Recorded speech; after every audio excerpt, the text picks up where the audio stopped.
Un coup dur pour les Restos du Cœur alors que leur nouvelle campagne d'hiver vient à peine de commencer. L'un des entrepôts de l'association a été ravagé par les flammes à Vendin-le-Vieil, près de Lens, dans le Pas-de-Calais. 90 tonnes de marchandises ont brûlé. La solidarité s'organise pour que les bénéficiaires des restos ne soient pas lésés. Samuel Duhamel et Franck Hédard. Au lendemain de l'incendie qui a ravagé cet entrepôt, les pompiers s'activent encore pour éviter tout nouveau départ de feu et pour déblayer les décombres. En ce début de campagne des Restos du Cœur, les 2000 mètres carrés de stockage étaient remplis, 90 tonnes de denrées alimentaires réduites en cendres, inutilisables.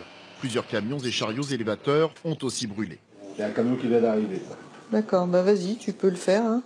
Pour parer au plus pressé, l'association va pouvoir piocher dans les réserves des autres centres de stockage de la région. L'an dernier, l'entrepôt de Vendin-le-Vieil avait permis de distribuer 2,5 millions de repas à 17 000 bénéficiaires.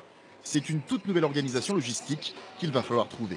Un local, des transports frigorifiques, des camions frigorifiques, du matériel aussi pour l'entrepôt, pour le futur entrepôt qui sera pas forcément équipé. Et il faut aussi reconstituer les stocks. Le slogan des Restos du Cœur, on compte sur vous, est plus que jamais d'actualité. Le gérant d'un supermarché voisin a immédiatement décidé de répondre à cet appel à la générosité.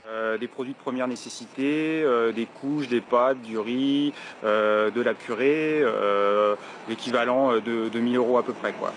On ignore pour l'instant les causes du sinistre. Une enquête est ouverte. Un témoin affirme avoir vu 2 départs de feu, accréditant ainsi la piste d'un incendie criminel.